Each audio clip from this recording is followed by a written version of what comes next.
Meantime, could have an impact at the polls today. That's why we wanted to have him on by phone. The Texas Republican congressman, former GOP presidential candidate, Dr. Ron Paul, joins us right now. How about that? The idea, Congressman, of your supporters, particularly young voters, and their level of enthusiasm today. What would you say?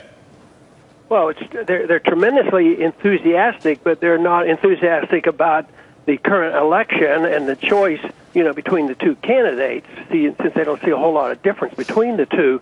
Although there are other candidates on the ballot, everybody knows that one of the two, main contenders will become president, and they don't see enough difference to get very excited about this. And that's the reason some won't vote, and some will vote otherwise, and some will write in names. Who knows what they'll do?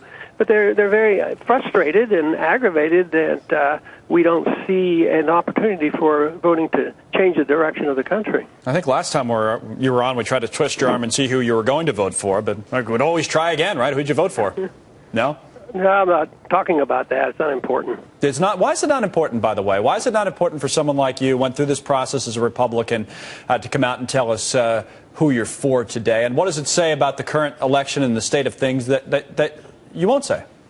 I think it'll give too much credibility to the election, and there's really not enough. I mean, we have a Republican candidate, and the Republicans are supposed to be the conservatives, and yet Governor Romney is advocating that we increase the spending by $2 trillion on militarism. So that's not very appealing.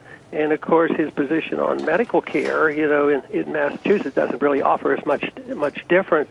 So if we give too much credibility, people will start talking about this is the most crucial election in our lifetime, and I can't quite agree with that. So your issues, you mentioned militarism a moment ago. The Federal Reserve, which we talked to you for years about, you just don't have much confidence that these issues will be paid attention to, or what do you think the next few years will look like? I mean, the reflection should be did they talk about them when they gave speeches? Were they brought up in the debates? The Federal Reserve wasn't brought up. Was it brought up, the fact that the president we have now have issued kill lists and authority to assassinate individuals, American citizens as well? Those things weren't discussed. Do they talk about, being cautious about undermining the Fourth Amendment and cutting back?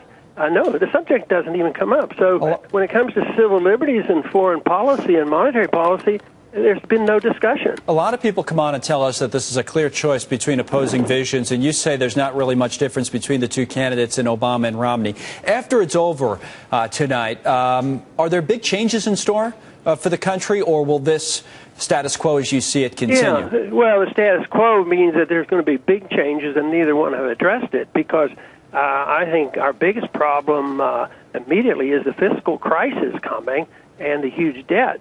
But neither one has talked about actual cuts. Nobody really helps explain to the people what baseline budgeting means. So the spending is going to continue. The deficits are going to continue. Who knows what will happen in January, but they'll postpone at least some of the big decisions and just sort of push them out 6 months or a year and try to decide later on.